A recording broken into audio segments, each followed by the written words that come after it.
Hello and welcome to another edition of Video Games to the Max.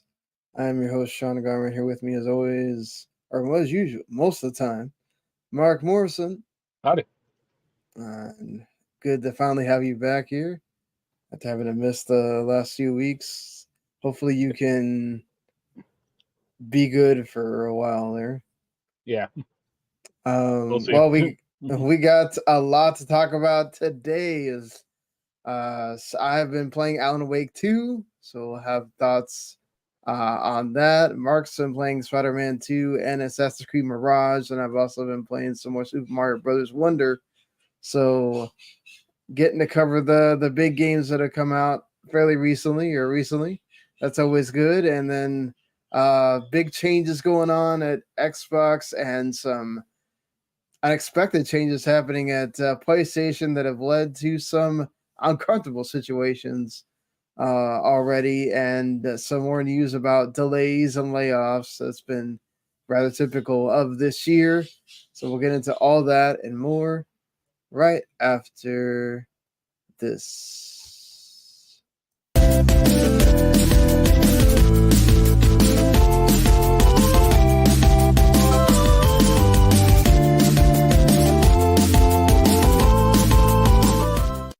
You are listening to Video Games to the Max. All right, well, let's go ahead and get the housekeeping stuff out of the way here, just to, not have to deal with that after this. Just if this is your 100th time listening, your first time listening, we do appreciate you. And you can go and subscribe, follow, like on the YouTube channel or Twitch, where you can watch us live when we do the show, which is either Thursday or Friday around 12:30ish. I'm starting a little bit later today because Anaya's not in school today, the teacher planning day, those things. So we got to start a little bit later. Let me play a little bit more Alan Wake too, and I'll talk about that in just a sec. But yeah, the Relish folks, of course, doing their usual reviews of the latest things that have come out all the time in the movie and TV sphere. So you really should be checking them out if that is your thing. You want to be, you watch the latest movies, you stay up with the TV shows. They pretty much do all that. Follow the House of Usher. They had the review there. That show is awesome. If you haven't watched it yet, that's just my 2 cents. And they did the Killers of the Flower Moon review as well. So good stuff for y'all to check out there. Along with Star Trek New Worlds, you got Talk the Keiki doing their thing as well, keeping up with the new anime. So whether you like anime, video games, movies, TV, it's all there for you. So I appreciate y'all if y'all check all that stuff out or not. And of course, you can also listen with your ears as well on podcast side. Anytime there's podcasts available, just go subscribe on the podcast that you want to listen to, whether it's us or the other guys. And you can find us there. Anytime we do a show, it's there for you. So with that being said, let's get started here. I guess let's start with make them wait for a little bit for the newest one. What do you know? Randy had just barely started Spider-Man 2 when I had him on last week. So where are you at in the game right now? I'm about halfway through it, I think. Oh wow! I've done like most, if not all, the side stuff I can do at the moment. Because I find it's easier to kind of mop it up as I go along.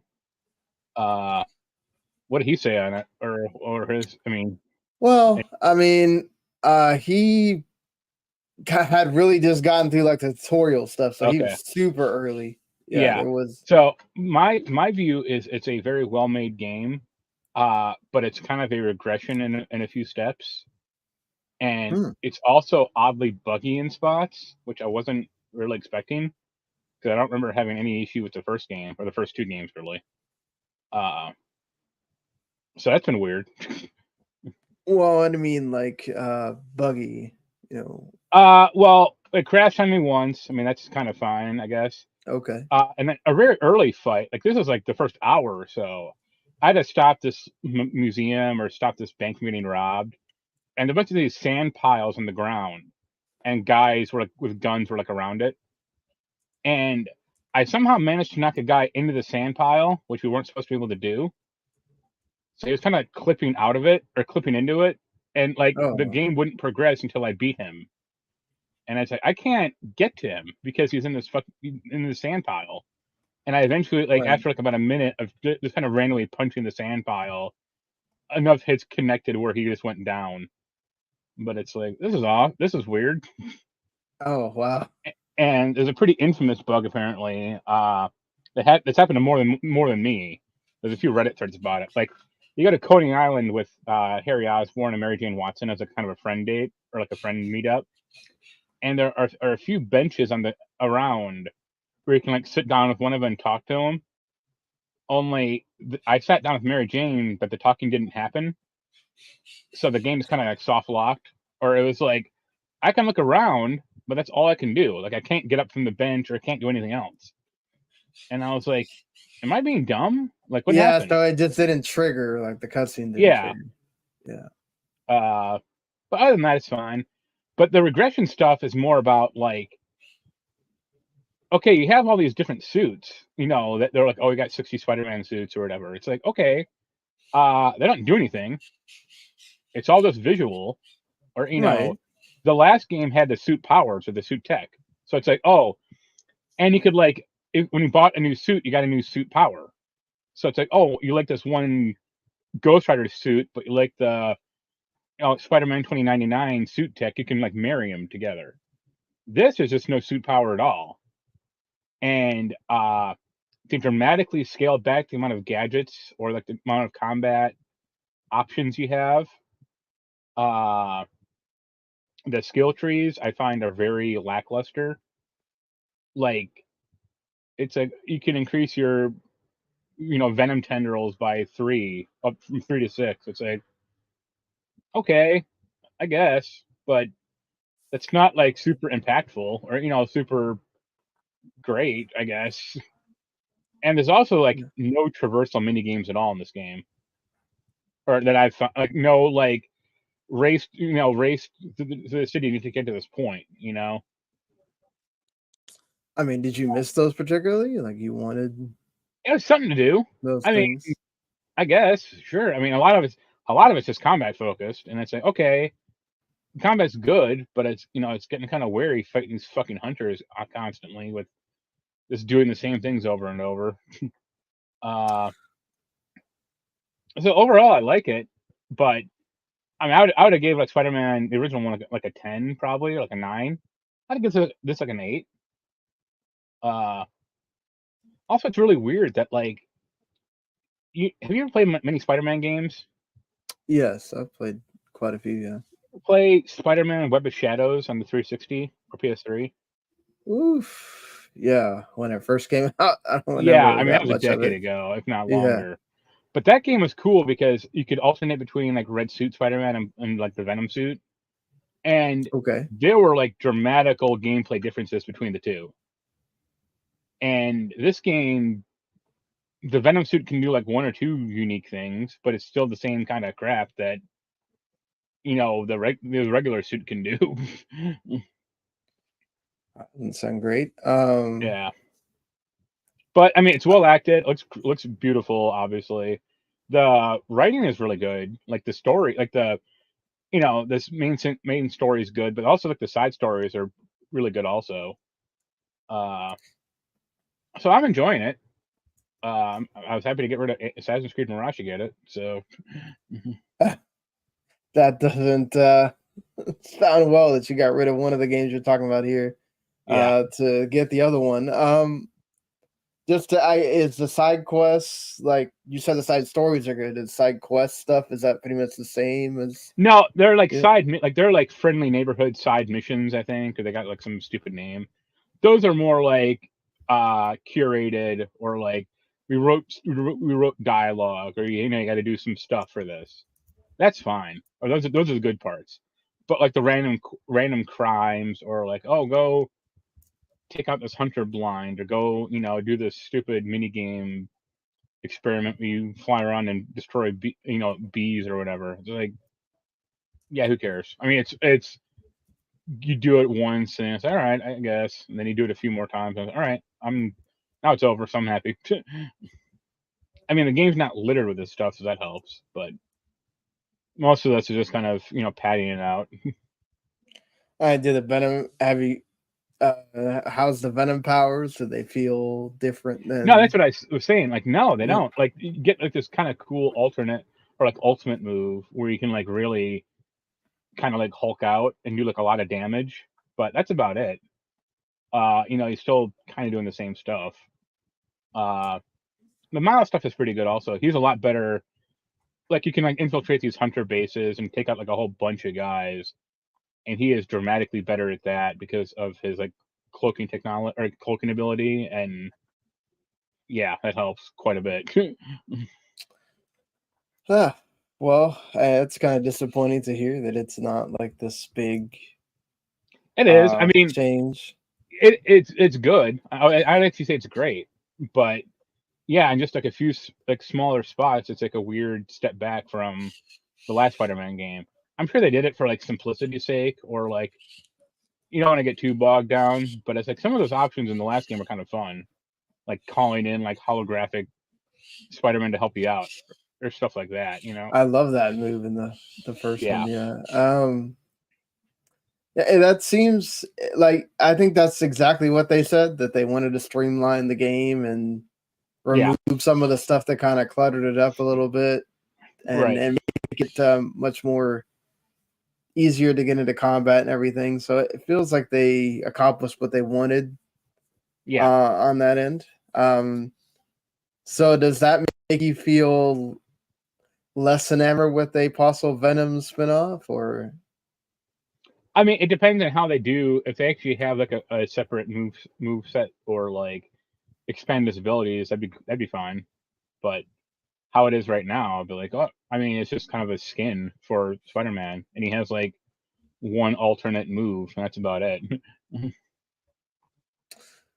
Yeah, I mean, you think he won't change at all in the parts of the game you haven't played yet, or? Well, I haven't even gotten to like actual Venom yet because I'm still Spider-Man wearing like the Venom suit. Oh, okay. Maybe it will change a bit there. Yeah. We'll see. I mean, I'll keep playing it. I'll probably finish it by the time we do this next week. Well, you mentioned Assassin's Creed Mirage. Having already turned the game in doesn't. Yeah, I got it. Lead me to think that you have great thoughts on it. No, I got it. I played it. I beat it, and I 100%ed it. And then I said, okay, I'm done with it. It was that quick, huh? I finished it in about under 30 hours. Okay. It's a dramatically scaled back Assassin's Creed game. It is like not even as fully featured as Assassin's Creed 2. Wow, they really went back to the beginning there, huh?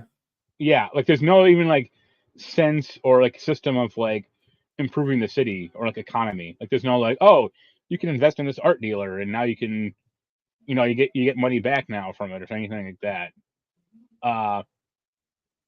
It's fine, I guess. I mean, I wrote a review of it. I think I gave it a 5 out of 10 because I was like, it's nothing broken technically. There's a few janky spots here and there, but it's like if you're going at this from like a new game, it's perfectly serviceable.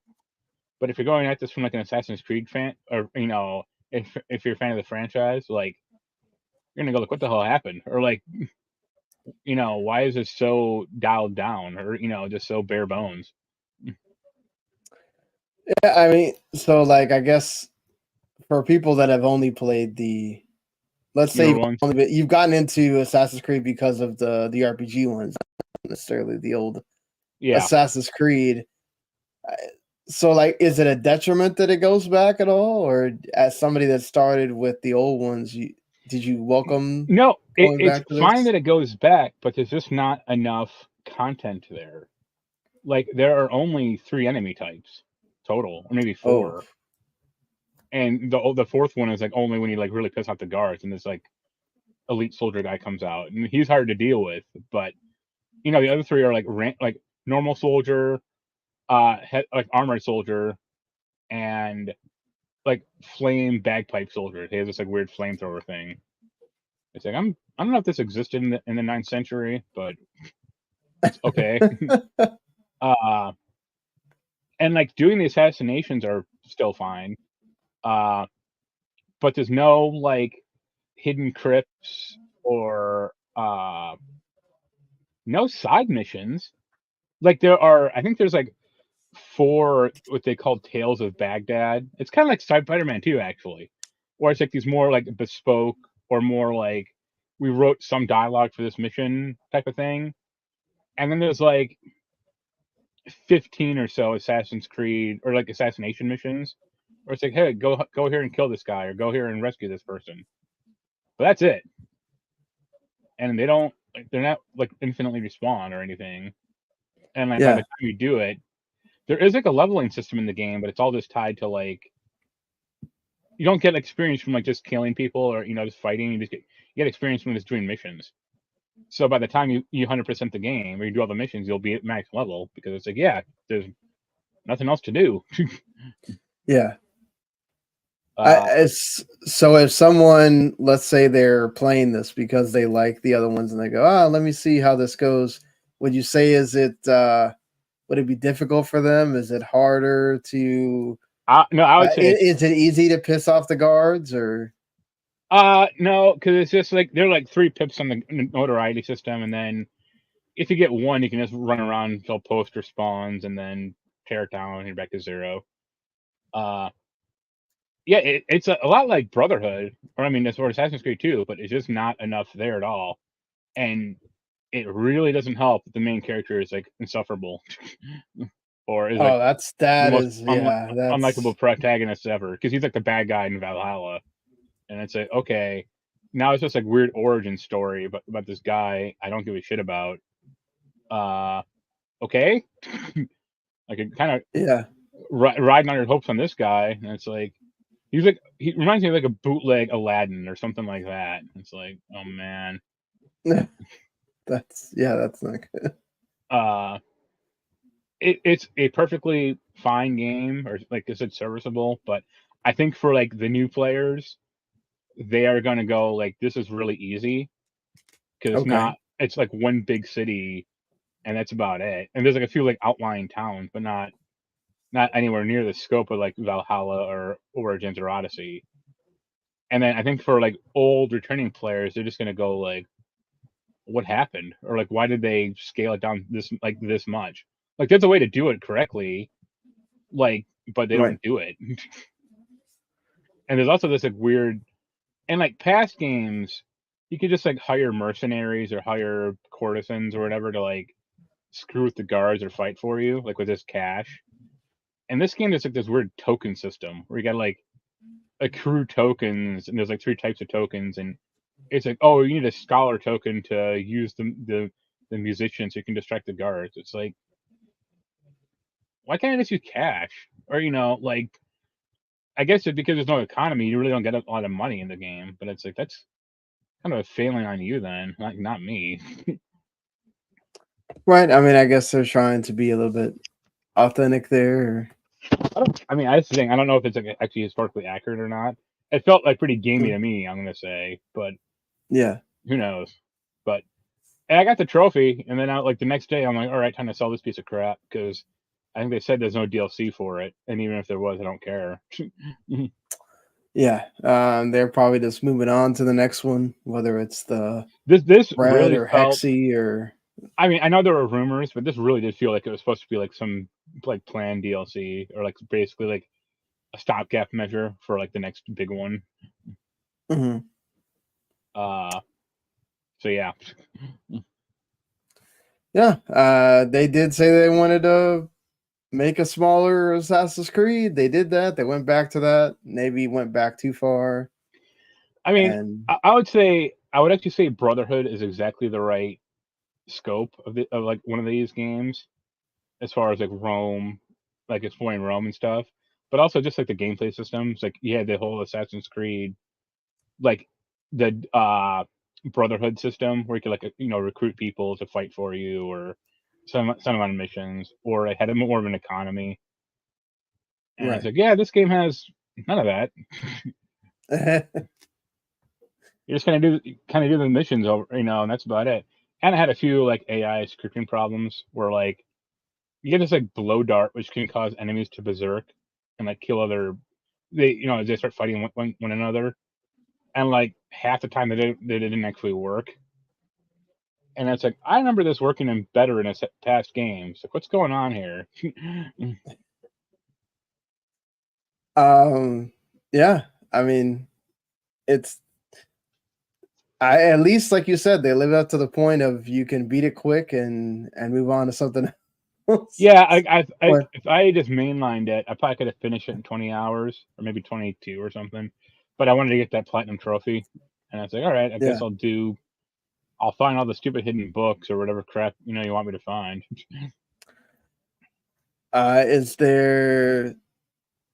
Is there one of them that you're excited? I guess that's coming up soon. That I don't know which one's the one that's next. Of the 16 announced Assassin's Creed games. Yeah. No, I can't keep up with that franchise like that anymore. I don't care about Nexus.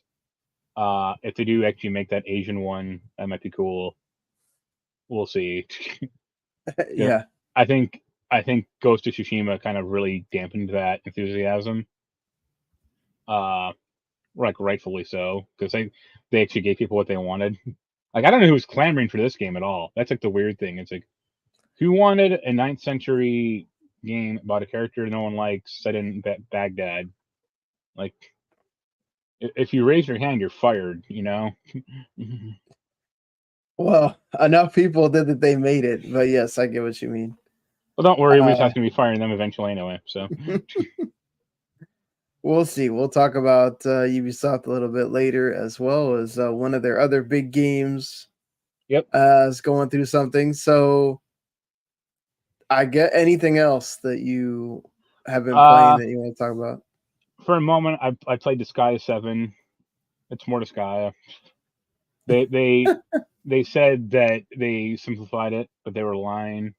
I just don't like the structure of those games, like the whole item world system. It's like, oh, improve your item by going into it and facing enemies. It's like, no, I just want to use a blacksmith or just do something like that. Right. Got Remnant 2. I played it for like 2 hours. It's hard. I can't beat like the first level. And I think I just roped Jens into buying it, so that'll be interesting. Speaking of that, he doesn't like those. Yeah. Well, he might like this one more. It is a little different. He had a lot of specific problems with the last one, but this might do a little better for him. Speaking of him, though, we finished Saints Row. That is a miserable game. Like, I'm surprised y'all played it all the way through. That's miserable. He did it.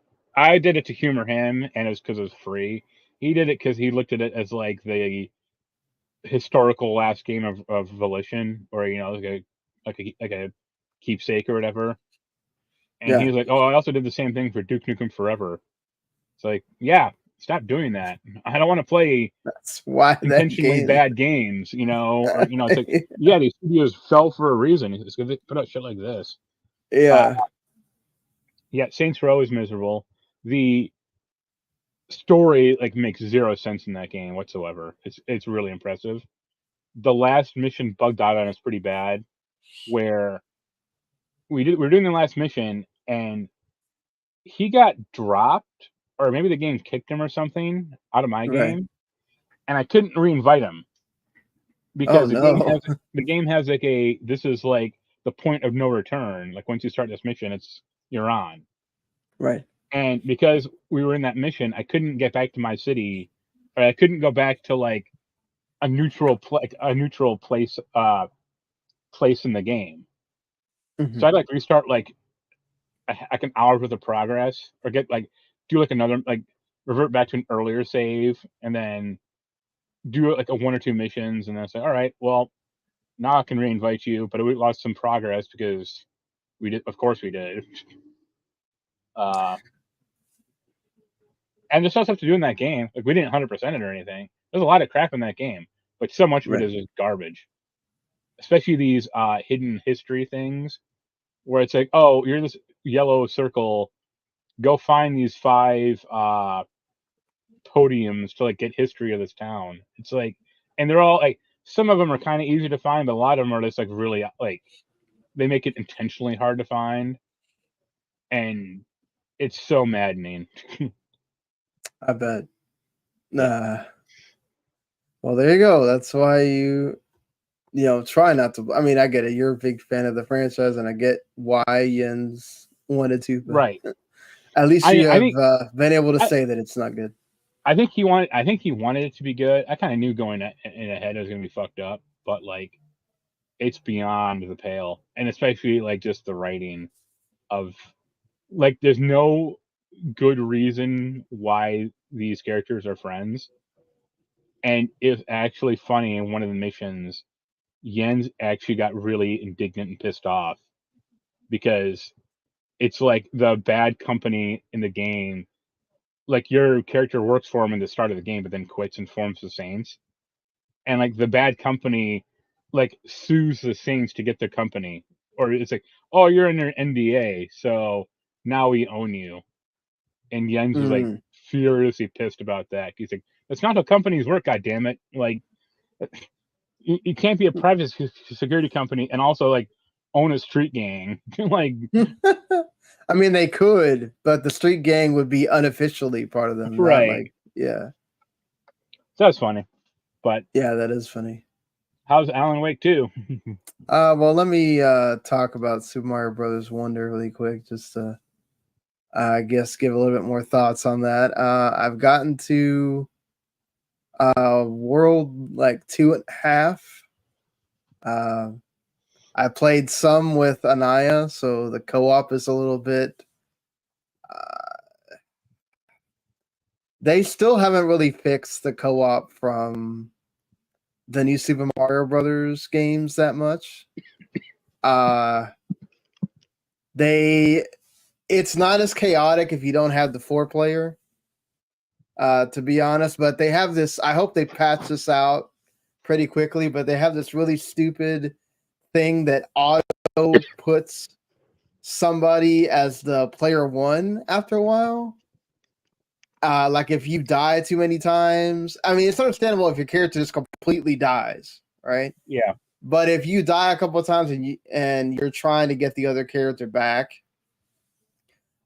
which you can do because they show up as like a ghost or whatever, and you have like 5 seconds to hover over them so they can come back if they don't have a lot of lives. Like Yoshi is one of those that like the character never goes away. But I was playing as Luigi, who's my like normal character that I play as. He does eventually run out of lives and go away. So, there's times where I was left by herself. And then when I came back or we restarted the level, it still had her as the auto player 1. And she's not very game averse. So she's not really understanding, what to do and like buttons to press and things like that. And what sucks is that she's learning, so she's not. I'm having to kind of teach her. Okay, hey, you got to press the button down hard. You got to press Y, all that stuff, and it makes me have to like auto follow her after a while. So it's annoying. I really hope they take that out because it makes playing with people unnecessarily difficult. It really shouldn't be that.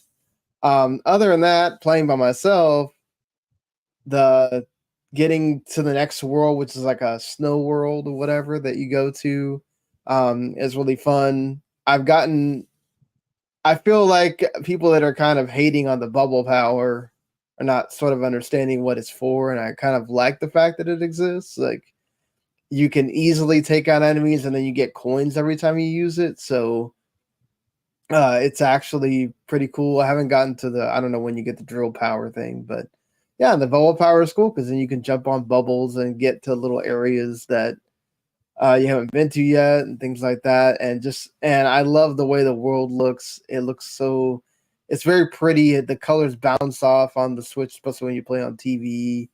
I played a little bit as Peach as well. It's fun to use her. because she kind of does that thing where she floats in the air and things like that. So yeah, I mean, and the elephant power is obviously, as I talked about last week, is just awesome. Love just hitting things with his trunk and then just watching the enemies get squashed. And then the things to make you go back to all the levels is the wonder powers, because the wonder effect things, because they're different in every level. There's times where I completely missed it because I didn't hit some secret that you have to find, and I wouldn't say that the game is necessarily hard. There's one where I just couldn't beat it. It was like a 4-star level. Thankfully, it was like optional. You don't have to beat every level to get enough wonder seeds to progress. So that's another thing too. If you get stuck, it's not like you can't just go and find another level to go beat and get the 2 wonder seeds and go on. And then they have the stuff with the badges where you get different powers and things like that too, which make it fun. So yeah, I've really enjoyed the game. It's great for like those moments where you just need something to do really quick, or if you don't have to spend hours and hours with it. You can I had to take my girlfriend's dog to the vet because she had an accident. I ended up with a little toe fracture because she decided to go out in the street and have her foot run over by a car. So I was at the vet for like 5 hours. So that's largely what I did, was play Super Mario Wonder while I was in there. Because they don't let you go in there with the dog after you do the initial talk to the doctor thing. So yeah, it's like I said, you can play co-op, you can play by yourself, but some of the co-op is still really chaotic. I wouldn't play with the 4 people, and you could play online too if you don't have people at home to play with. But I'd still suggest maybe like keep it to 2, maybe 3 if it's like a mom and dad and their kid. But the 4 is just too crazy for me. I did that once online, and I was like, okay, never again. So, and the online actually works pretty well. It's not as buggy as some of the other online games are.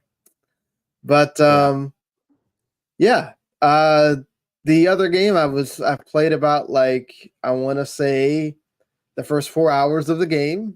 I played like an hour last night, and then I played like 3 or 3.5-ish hours today.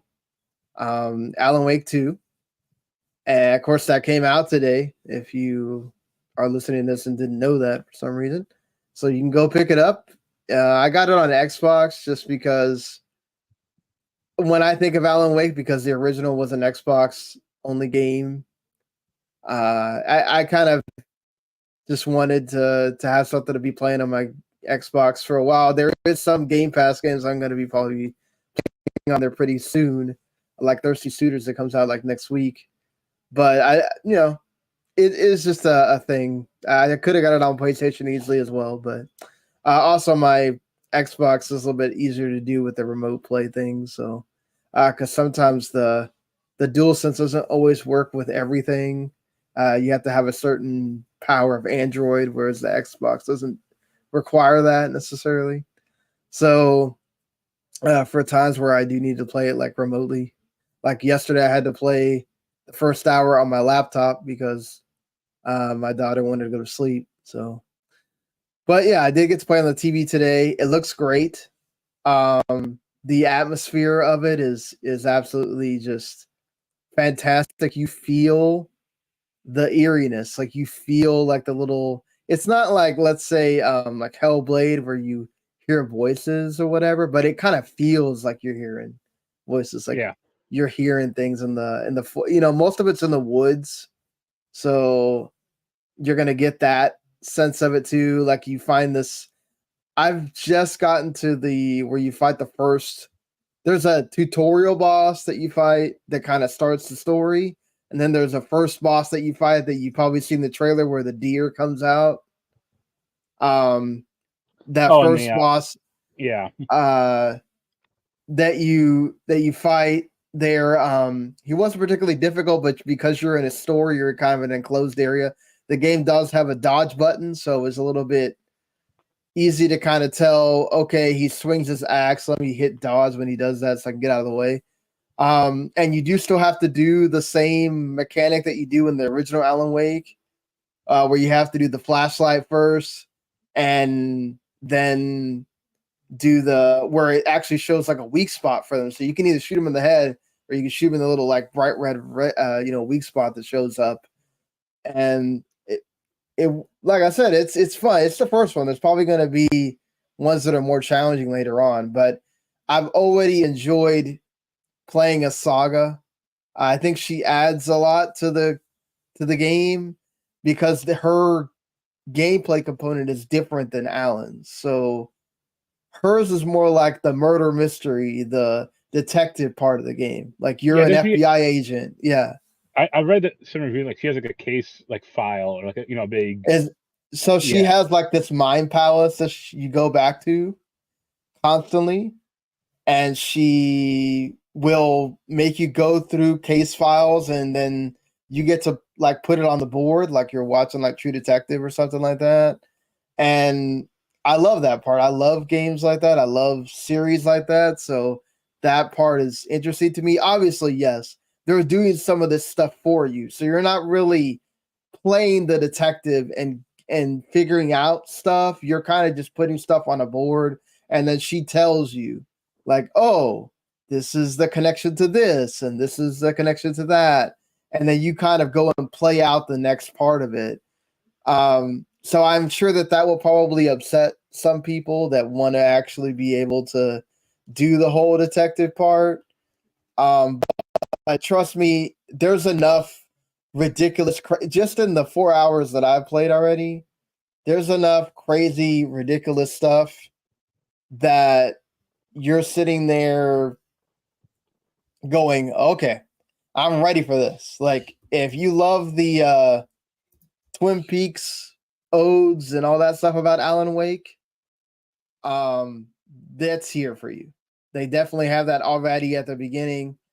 So definitely, I would tell you, go ahead. Sorry. Well, I was gonna say it's funny because original Alan Wake was supposed to be this like big open world, or explore the city and stuff like that, but that fizzled out. That reality kind of crunched that.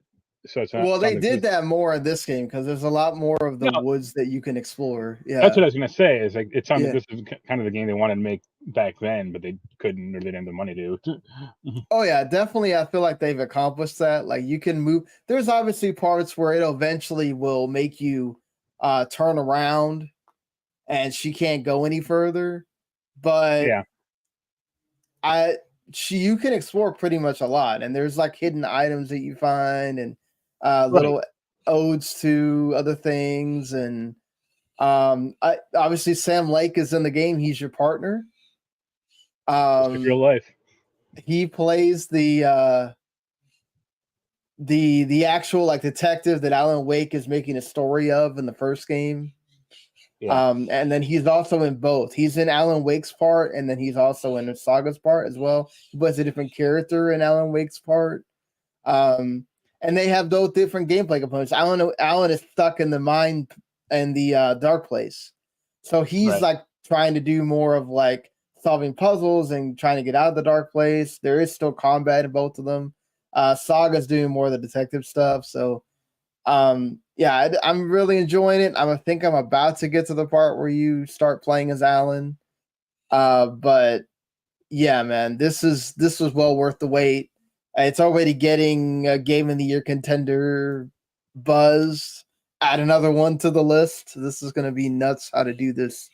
We'll be able to place 25 games, but figuring out where they should all go is going to be interesting because so many of these games could be Game of the Year. But I love that. I love that we have that choice. It's going to be interesting for Jeff Keighley when he does the Game Awards. Which ones is he going to select? Whoever for that too. Check. Yeah, but I'm loving it. Like there's parts of like manuscripts that you collect here, and then you have Alan in the background like reading it as she's kind of reading through it as well, and like how they blend the live action stuff with this as well is like so good. Like it's just they really could make a TV show out of this if they really wanted to, and it would work wonderfully. So yeah, just I'm loving it so far. Early on, so I have a lot more thoughts next week, but yeah, definitely. Everybody that's been waiting on this game, it's well worth it. Go spend the $60, or if you want to get it on PC, $50. And even though, the thing is that remember that this is using high specs for this game. They really wanted they really wanted it to make it feel like next gen. So probably a lot of people's PCs are not going to run it, but that's why they have consoles and it looks great on there too. And that's kind of the only 2 games I've been playing. I played a little bit more Ever Crisis, but that thing's kind of the same. So I think we can move on from the games we've been playing and talk about the news here. There's kind of been, I guess let's start with Sony's part. David Jaffe kind of came on earlier in the week, hinted at this thing. Obviously, he put it behind his paywall because, whatever. Dude's trying to make money.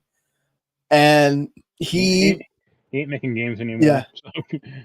He alluded to the fact that Sony wouldn't be the same, and this is a big deal because this is one of the PlayStation people that have been around for a long time. And it turns out that Connie Booth, Sony's head of internal production, has been let go from the company. Sony has confirmed that now, so that part is no longer rumors. That has been confirmed by Sony, but David Jaffe also kind of alludes that there's a lot of the studios that are uncomfortable with the whole games and service pivot that they did with Jim Ryan, and that factions not working out or having to get delayed again or whatever's going to happen with that, and some of the other things that have been happening because of that, she's gotten blamed for it.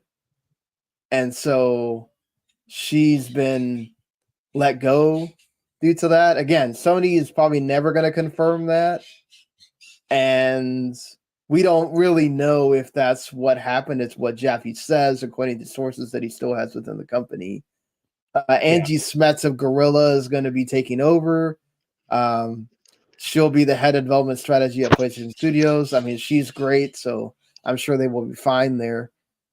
But there were other reports that came out kind of alluding to this as well, that there's a lot of kind of inner discussion on we went into the wrong direction.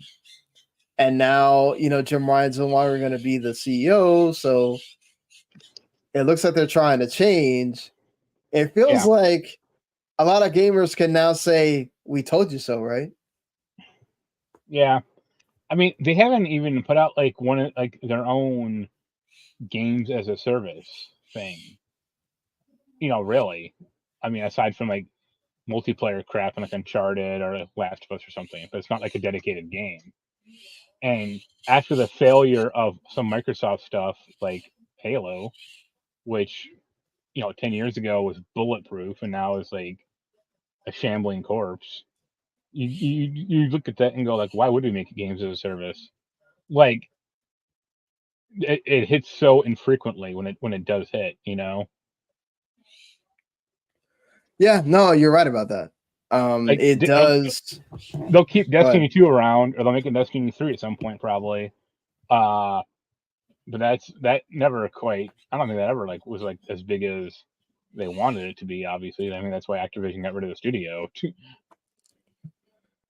Yeah. The thing is, remember Activision just wanted them to keep making new Destinies every time after they got through a couple expansions, and that kind of got tiresome because you're just charging people for stuff and they never truly got to actually take the time to fix what was wrong.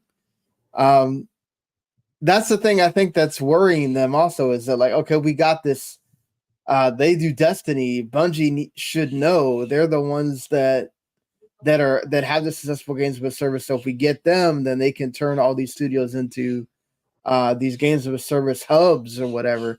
And I think what Jim Ryan didn't really think about is that's a lot of resources that you gotta put towards all these games. Like you got to have all these employees that are now switching from one type of game that they know how to make really, really well to this other game that they may have no experience with at all. And it's not the same thing. And they're looking at it kind of from the perspective of like, well, what if half of these don't hit at all? Right. You know, what if by the time, you know, whatever the games are that are like about to come out or soon to come out, by the time these games come out, what if we've hit another part of the games of service where it's gone even further down and there's not that many people playing? And I think as Randy was talking about last week when we kind of talked about this a little bit, is there's so many people that already have their game that they play. Like they're not going to change from Apex or Fortnite or whatever. Right. They're just going to keep playing that game. I mean, as smart as Sega ultimately to cancel that Hyenas game. Yeah. But it would have been smarter for Sega 5 years ago or 4 years ago to go, let's not make it at all. Like, let's, you know, make another Yakuza or, you know, a good Sonic game or something. Like, not waste the money. Yeah. No, I mean, and you're right about that because they wasted resources on that. But yeah, you know, occasionally something does hit. Like, you know, Apex kind of came out of nowhere, and you know it's still doing well. But you know, for every Apex, there's 50 million Battleborns out there, or you know, 50 other Marvel's Avengers and stuff like that, or Anthem. So, yeah, or the one that Square Enix just released last year that they then ended in the same year.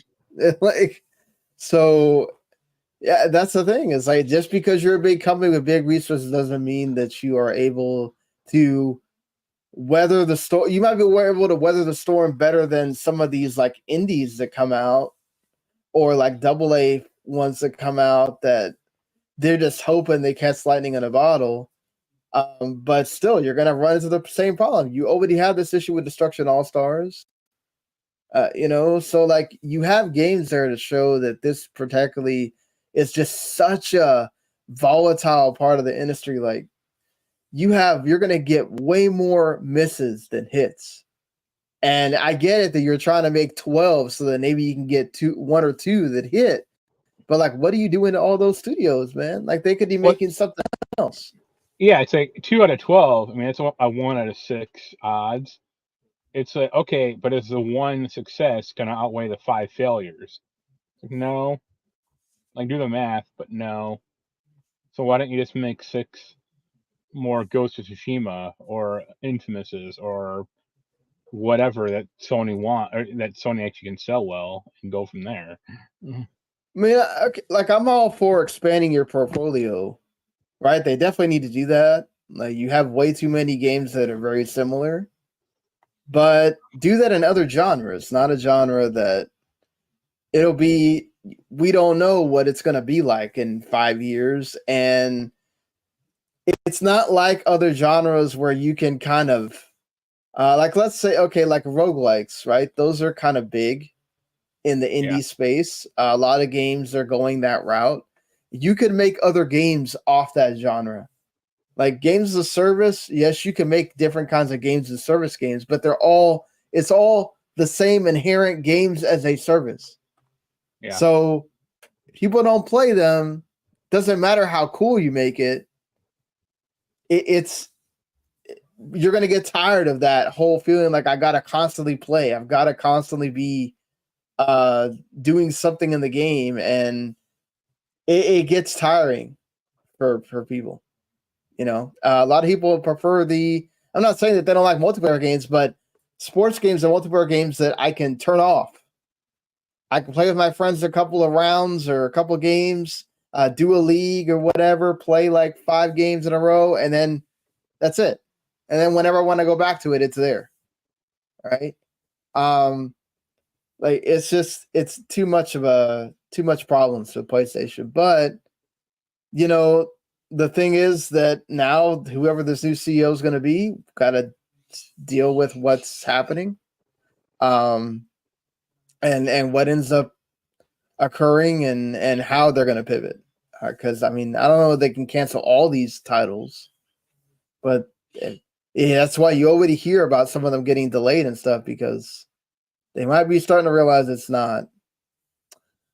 But I mean, if we're gonna talk about the person that left, right? Connie Booth, she was a huge part of PlayStation from the beginning, almost. She was involved in the production of over 100 games, including the original Crash Bandicoot. She was a senior producer. She worked on in some form of production on Spyro, Ratchet and Clank, SOCOM, even Death Stranding, Ghost of Tsushima. So, I mean, she's also part of the Academy of Interactive Arts and Sciences Hall of Fame. I mean, that's a big person to lose there.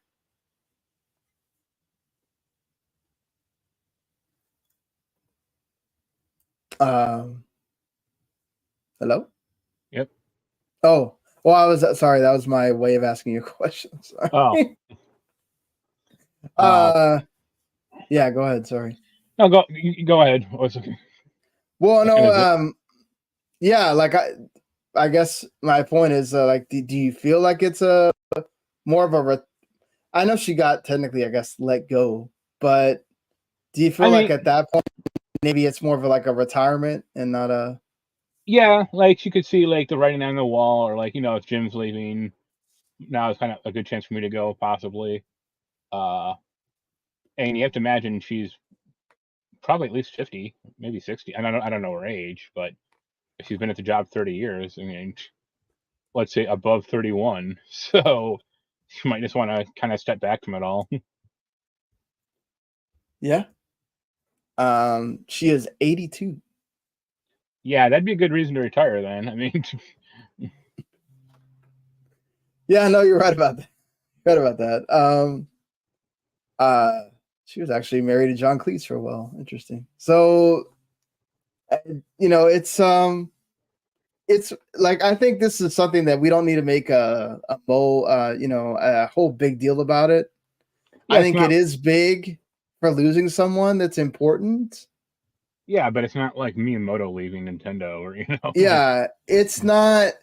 At some point, the old guard is going to go. Like, at some point, we may not hear about it, right? Like, we may not hear about Miyamoto officially leaving Nintendo or whatever, but at some point that's going to happen.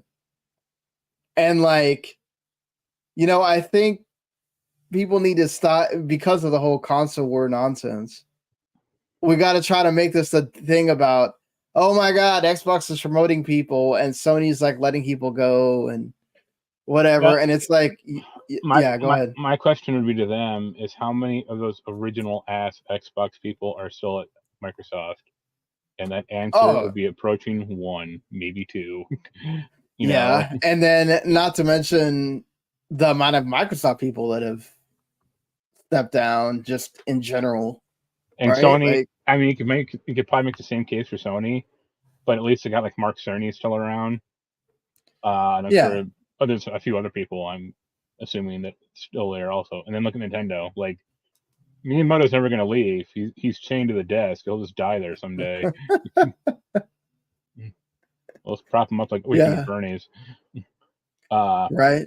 But like, Nintendo's obviously much more of a Japanese company, but much more of like you're here for life, whether you want to be or not.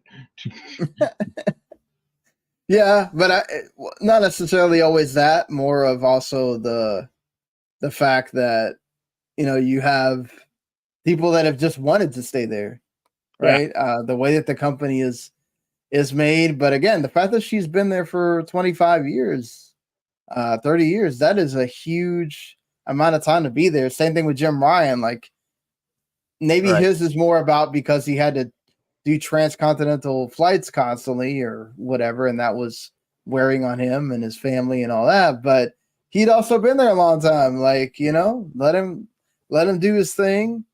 Sony will find people that they will pick the right people to replace her. And Reggie Fils-Aimé. Right, yeah. That would be interesting, like, right? Like, what if he did join Sony? Well, how would Nintendo feel about that? Just you have you've gone to the other side. Yeah, I mean the other to me the more interesting things is Sony having to suffer layoffs at some of their studios. And a Media Molecule got hit. Yeah, Media Molecule. That's that not sucks. hugely surprising for Media Molecule, at least. What were any of the other big ones? I think their visual arts studio also that had been helping with various games lost some devs as well, including some senior level people. The Media Molecule one's not necessarily surprising, like you said, because of the whole they banked their whole thing on Dreams, and it did well. I mean, it hit for like a small subgroup of people, and hey, it lasted longer than like Project Spark. Remember that Xbox thing? Yeah, but no one in the mainstream cares about it or has even heard of it. I mean, but it's more of a dev thing, right? Like it's more people that want to create levels and make things, and not everybody is that, right? Most gamers just want the game, they want it made for you, they want it made well, and that's it, you know. And it also didn't decide like Little Big Planet, where Little Big Planet had this story mode that's also included in there. Along with that, this doesn't have that. So I mean, it has a story mode, but it's like 2 hours, and it's really a tutorial on that kind of shows you some of the things you can do with Dreams. Yep. And Dreams is a cool concept thing, but it's not something that was going to sell a bunch for them. Right. Again, thankfully, it was only 20 of 100 and something employees, but that's another good example of why did you okay this, or like, did you expect it to do well or not? Well, remember that game had been in development for like a while, right? Like a long time. Didn't they show off the PS4 with that game, or was it the PS3? PS4. Yeah, but and then it took a long time for that game to come out, and I think they got to the point where they finally were like, I think we just need to release this thing. Right. And yeah, kudos to Sony for letting them make something they wanted to make. But again, like that was one of those things where you have to kind of make the decision of money over art or art over money. And I guess that's what they did there. I mean, like I said, they did support it for quite a while, so they at least tried. That's true. And it's not like the whole studio. It's 20 people out of 110. Look, one loss is one loss. One person losing their job, that's not good. Hopefully they do get to go on and make their next project, and it does become a seller for them, and Media Molecule can keep on doing their thing. There's been this is a non-controversy also. I just want to bring it up because it is news. But did you have any thoughts on the detachable disk drive? If you buy a PS5 Slim digital, that you have to pair it with the console the first time you use it. It's not a big deal, right? Like it's a big deal 15 years down the road, but who cares? Like, I assume the full thing, if you buy the disc version, it'll be already like pre-paired. Oh yeah, that's already prepared. Yeah. And by the time like that archivists will care about this nonsense, there'll be plenty of PS5s clogging up Goodwills and GameStops that are still around for $40 that you can get the disc like the old disc version, no problem. I view it as more as of a DRM issue, if anything. Like, oh yeah, Xbox had to do that with the original DVD player software. I think the PS3 did it also. You'd like go online for the Blu-ray drive to like play movies. So kind of a weird, but it's one time. Like, it's not all the time or anything. And I'm sure they're doing this to like prevent piracy or prevent some scandalous shit from going on. Oh, that's definitely what it's for. I mean, yeah, they don't want people picking up a used optical, a used drive, or third parties will eventually start making these. And I doubt that actually. But like, okay, let's say somebody else makes some kind of illegal third party one. Yeah. Right. Or it's like, it's not actually a disk drive. It's just a few terabyte hard drive, and it fools the PS5 into thinking you have, a disk drive.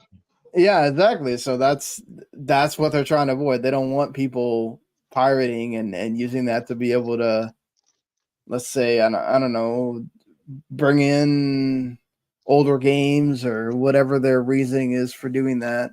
And I'm sure that at some point, whenever we get to the point where PS5 stuff is starting to go down, I'm sure they will probably remove this. Yeah, I'll probably just be some like last update. Just like, okay, if you have a disk drive plugged in, we know, we don't care.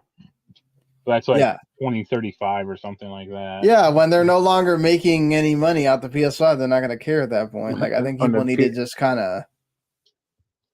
When the PS6 is announced, and yeah, it's just sometimes we make too much of a big deal about stuff. Look, I get it that we have digital stores going down and things of this nature, and so it makes you weary, right? Of, oh man, more trying to take out the physical games. Look, Alan Wake isn't even available physically at all. Yeah, Alan Wake 2, I'm sorry. You have to go and buy digitally.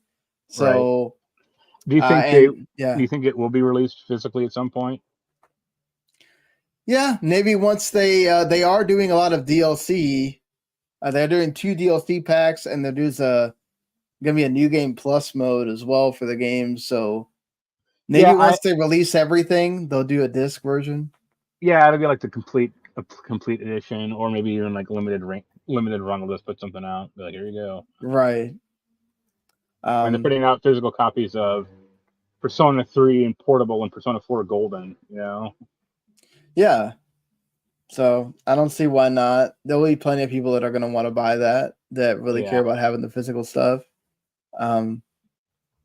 Just, this is one of those times where, like, I think we need to let it be around for a bit before we start freaking out about the detachable disk drive or whether it's going to work 10 years in the future or not. Or, hey, if you actually are concerned, buy the disc one. You're like, here you go. Yeah, that too. Because you're having to pay more to get the one with the disk drive. So, well, to get the the disc list one is $450, but like the disc drive is like $80. So it's like, why would you spend the extra $30 buying the drive separately when you can just buy the disc one for $500? Yeah, exactly. It kind of makes less sense at that point, but it's there people that aren't planning on getting any discs and they're just wanting to do that. I guess it's good to have choice. Yeah, but those people don't care about preservation either. So yeah, that too.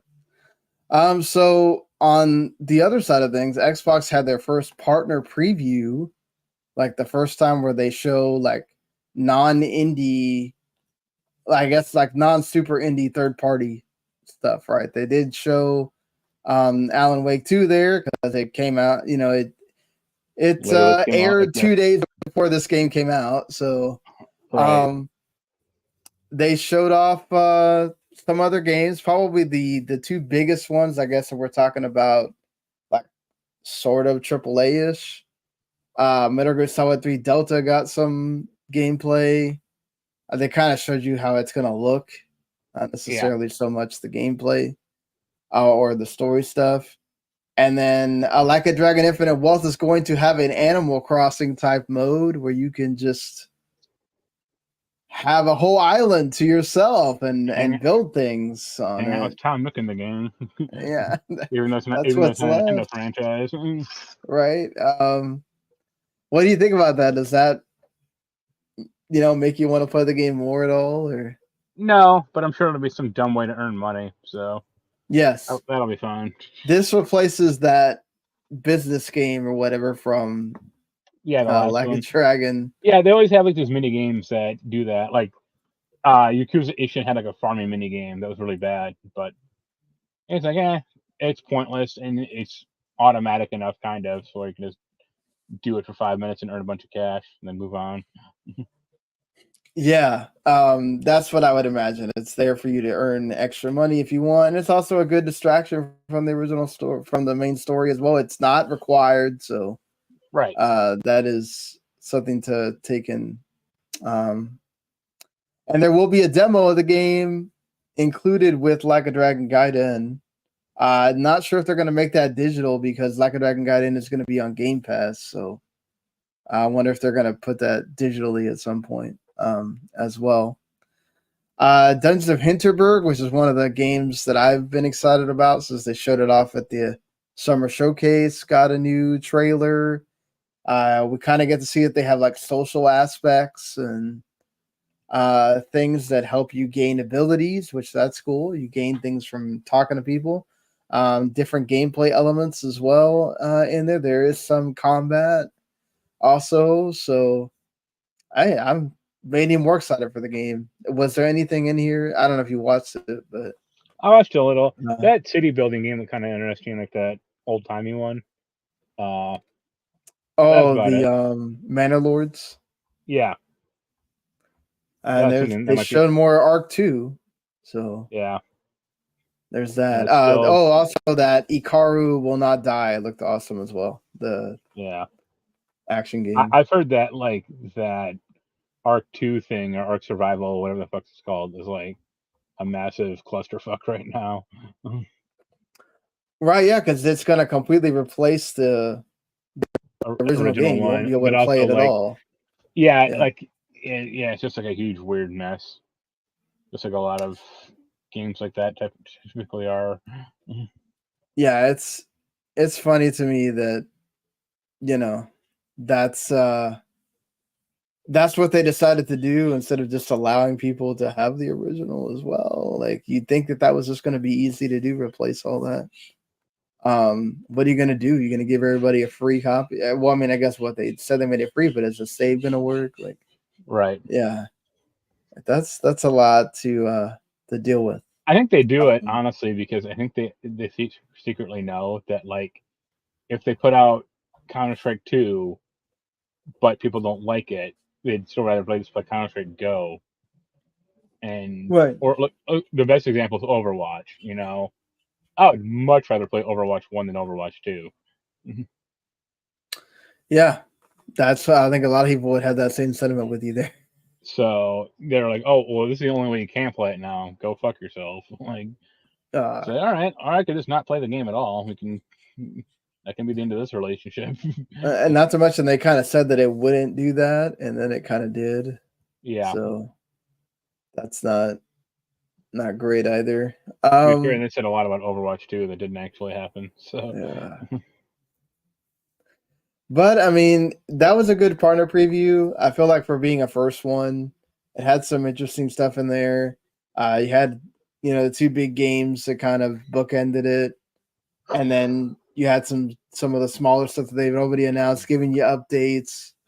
right. If they do these kind of like a state of play, 3-4 times a year, that wouldn't be bad. Yeah. So I think maybe you do kind of need a voice at some point, like some kind of narration or. Yeah, I always think about like they always need hosts. Or right, they need good hosts. That's the thing. A good host does matter, unless you're Nintendo, and maybe it doesn't. But the good host is the snapping finger sound effect.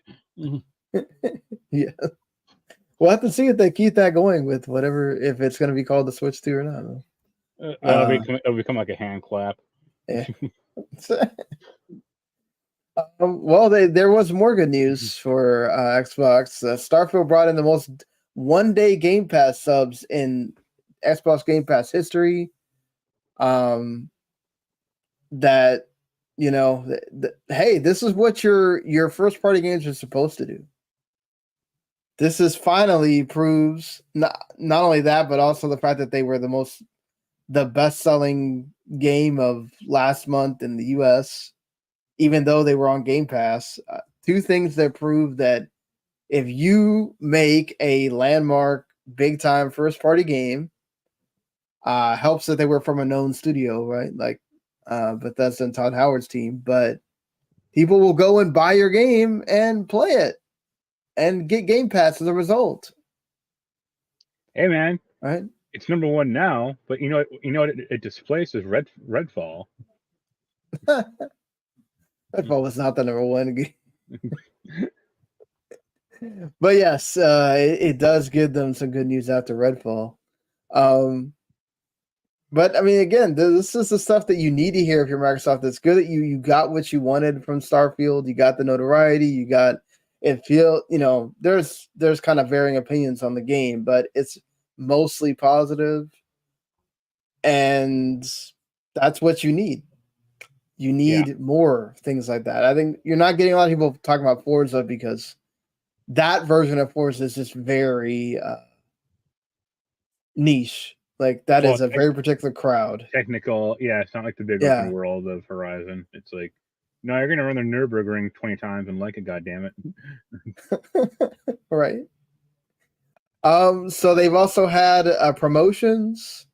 Sarah Bond got promoted, and we had Matt Booty also get promoted. So Sarah Bond is now the president of Xbox. She's going to be basically bringing everything together: the devices, player and creator experiences, platform engineering, strategy, business, all that stuff. Matt Booty is now the head of Xbox Game Studios and also will oversee ZeniMax of Bethesda. Because of Pete Hines leaving, this is why they did that move. Bethesda and Xbox are still going to be separate companies for the most part within Microsoft, but they are going to have an Xbox person overseeing them now because of Pete Hines leaving. So it'll be kind of like what's going to happen when Bobby Kotick leads for Activision-Blizzard. Phil Spencer will be overseeing what happens there, which he did go with Sarah Bond and visit the Blizzard campus, and that they pretty much call them the Pixar of gaming, although that term probably isn't as endearing as perhaps it used to be, considering all the Pixar's, misfires, not so great lately. And also, the thing about Pixar is they were actually also creative. Like, they didn't just rely on 3 franchises forever. Although they're not to do that. It sucks for them because those movies actually are good. It's just they don't like. I watched Elemental with my daughter. I liked it. I enjoyed it. It just, for the movie crowd, it's apparently going to the theater. It's not doing. You should talk to Jens about Elemental. He had a lot of strong feelings on it. But yeah, he wants Blizzard to be able to accomplish their dreams as a publisher, and do whatever they want to do. Basically, I guess Activision at certain in that last kind of year or two, they were kind of telling them what to do more so than they were at the beginning. And I guess Xbox is kind of letting them know we're going to go back to the whole letting you guys kind of dictate more of what you want to do thing. We'll see how long that lasts. I think as long as they produce hits and things like that, it will all go well. As if they start running into trouble, then we'll see how that goes. I mean, do you feel like, as somebody that likes a lot of Blizzard stuff, are you excited to see that perhaps maybe they're going to do different things now, or? It'd be nice, but I don't have a lot of faith in them anymore. Like, I would say the real kind of end for me is like when they put out StarCraft 2 as like 2 separate games. It's like, what kind of nonsense is this? Like, StarCraft 1 had all 3 races, or was a complete game. Now they're splitting this into 3 games, like 3 parts of one game. Like, what? And then the remakes were terrible. Like, StarCraft remaster was okay, but like that Warcraft 3 was terrible, and their WoW expansions don't hit well anymore. Overwatch 2 is a mess. No one cares. I mean, I think like Hearthstone is bottoming out. So it's like, what do they want to do? If it's like make a new rock and roll racing, sure, go for it. But it's like, oh, here's another WoW expansion. This is really good. What's going to save the game? It's like, I doubt it. Yeah, I wonder if maybe somebody. I heard some podcasts talking about like, what if they just reboot WoW? Like, what if we just start with something totally different and reboot the story and 1.0? yeah, like because I mean it's starting to run to the point where how many more stories can you tell with the way all this lore is set up? Can you even comprehend the lore anymore? Like no. I mean, especially this last expansion was okay, but the one before that was like you were literally going to the afterlife and like facing death, or facing the jailer who's like, where do you go from here? But it's the same problem of like Dragon Ball Z. It's like, yeah, the power creep is so slow but gradual. There's like, yeah, at some point in that series, you're like literally facing down gods, and also, hey, Goku's a god as well, and that's why that Daima thing looks kind of halfway interesting, because like that's basically. I was about to ask you that. Yeah. What do you think about that? I mean, it looks goofy and it looks like the Muppet Babies in Dragon Ball, but it's kind of needed because it's like, like what obstacles are there for Goku at this point? Yeah, I mean, it's also a nice like throwback to like the original Dragon Ball. Yeah. Right. My friend actually doesn't like. She likes Dragon Ball Z. Okay, she didn't really like Super that much, but she loved Dragon Ball, the original show. So it's like, okay, here's a show that looks just like that, kind of, but everyone's not a kid. Yeah, I love Dragon Ball as well, the show, more so than Z. I like Super a lot, but just so it drew me in, and I like Dragon Ball GT as well. So like having those, and then you announced that you're gonna have Daima. That's pretty cool, and they look like that. So I'm totally down for whenever this finally comes out. But yes, Blizzard does kind of need to go back to the drawing board a bit and see what they look at any of their franchises. Does somebody feel like they could do something? Hey, you know what? Maybe Toys for Bob could work on a Lost Vikings sequel or something.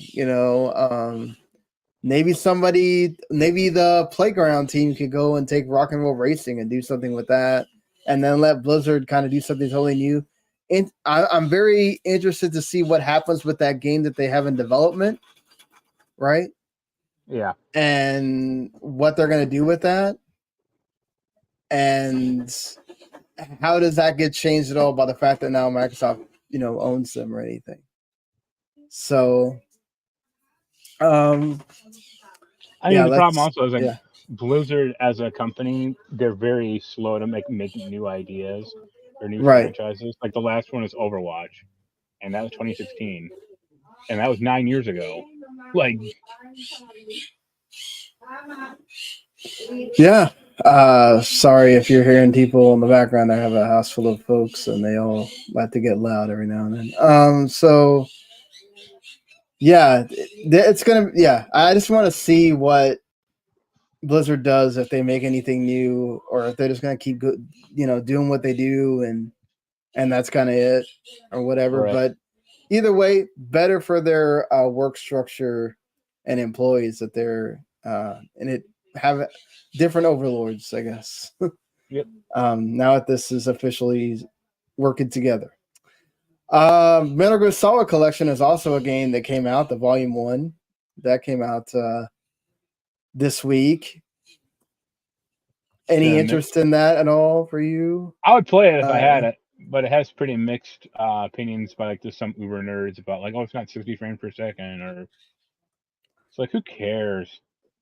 Yeah. Like, this is so tiring. Or like, if that's like the only criteria you base a game on, like, go play Crime Killer for the PS1 and leave me the hell alone. Right. It seems fine. Or I'd play it. I really like Metal Gear Solid 1 and 2. I less like 3, but maybe that new one will be good. Well, how do you feel about 4, 5, and Peacewalker? Because there's allusions to that in Volume 1, which I'd imagine if you're calling something Volume 1, that means you have a Volume 2. Right. The big one is Metal Gear Solid 4. I really want that. Right. 5 I already got, so I don't care. Peacewalker would be cool, but like, why not do also like Portable Ops and Metal Gear Acid 1 and Yeah, 2? I feel like you got to add those in, right? If you're going to make this the whole collection, like, And also, like, those games aren't.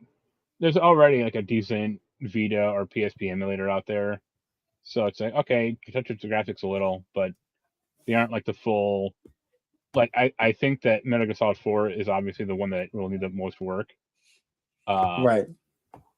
So it's like, yeah, get that running first, and then if you got time, you can do Acid too, I guess. Yeah.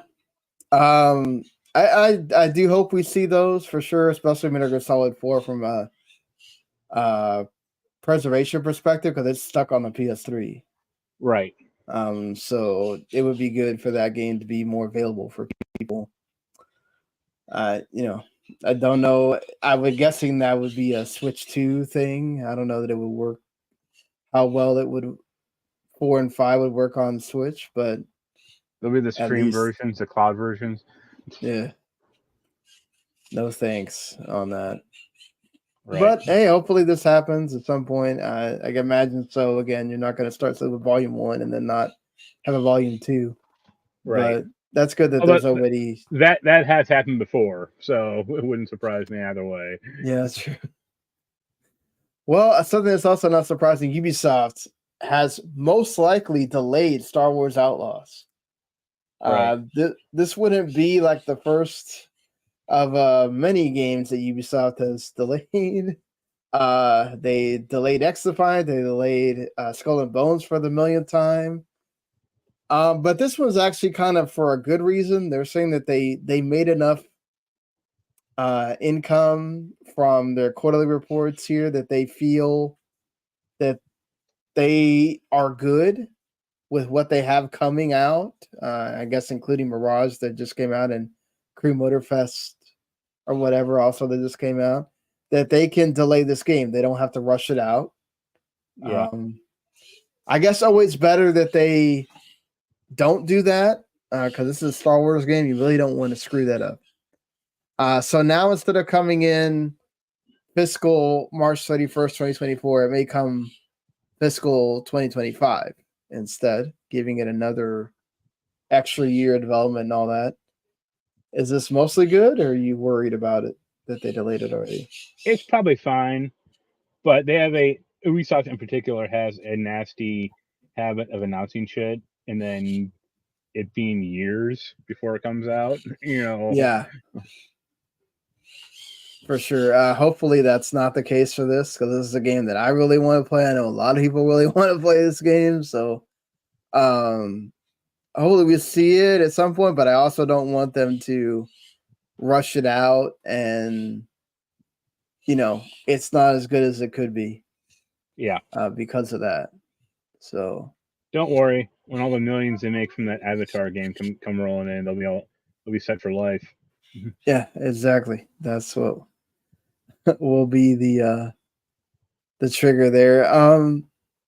I think that's it for all of our news items. There are, I just mentioned one, but there are several games coming out today or this week. Of course, Alan Wake 2 again. If you don't know or have been waiting for this game, Alan Wake 2 is out right now. You can go get it. EA Sports UFC 5 is out today as well on Xbox Series and PS5. I know some people that have been wanting to play this game. I don't know that it's like, I feel like ever since EA got the license or whatever, it's kind of becoming like every other EA game where there's less and less enthusiasm for this because it starts to feel the same. Yep. So there's that. There's the Terminator game. Terminator Resistance is coming today as well. Resident Evil Village is coming to iPhone Pro or whatnot. So if you haven't played that yet for some reason, you want to play on your phone, go ahead. 2 games coming to Game Pass. The Headbangers Rhythm Royale is also coming to everything else. It's basically a rhythm game that is a battle royale with pigeons. So it's looked fun ever since I've seen it. So I'm excited to try it out. And that Jusant game is the one where he's like mountain climbing, and it has this really cool like art style, whatever. That's coming to PlayStation 5 and PC as well. And then Silent Hill Ascension is also coming out on Halloween. So, are you excited for that Silent Hill I have Ascension thing? never cared about Silent Hill. No, friend. okay. I don't know about you, but I've cared about it some. The first movie was fine. That was it. Yeah, I agree with you on the first movie. That was actually better than expected there, but yeah, not something that I'm totally looking forward to. But the Dead Island 2 DLC is coming, the House on Thursday, and Song of Nunu, another League of Legends game, is also coming. This one kind of looks like a buddy story between looks like a mountain ice troll or something, and one of the characters. And then a game I've been waiting on for a while, Thirsty Suitors, is also coming. And that's coming to Game Pass. And Star Ocean, the Second Story R, also coming the same day. And the RoboCop Rogue City game, also coming that same day too. I wanted to play that demo, but it's only on PC, so forget it. Yeah. Well, you're kind of interested in it or no? Oh yeah, I'm really interested in that RoboCop game. I actually heard the reviews for the demo were like really positive, like surprisingly so. Yeah. And what about Talos Principle 2? That's coming to. I don't know. I may like that. I didn't play. I played the first one, but I didn't beat it. I mean, I just got too hard. I'd play it if I had it on console, because then it could have the PC up running YouTube. This is what you got to do to beat this puzzle videos. Oh, and that first WRC game from EA Sports is coming as well. Are you excited for having another review of? Well, thankfully we don't get codes anymore, so. Yeah. Oh, Adam, I still get a code though. Be like, yeah. Hey, want to review this? Here you go. So, yeah. But that being said, that's it for this week. Hopefully, you enjoy a lot of games to go play right now. So hopefully, you have one that you're playing and getting through. And as we get towards the end of the year, because it feels like everything released in like October and now November is kind of. I think after you get past Call of Duty, November has my possible game of the year. What is that? Mario RPG. Oh, that's right, Mario RPG. It's after Mario RPG that things start to slow down.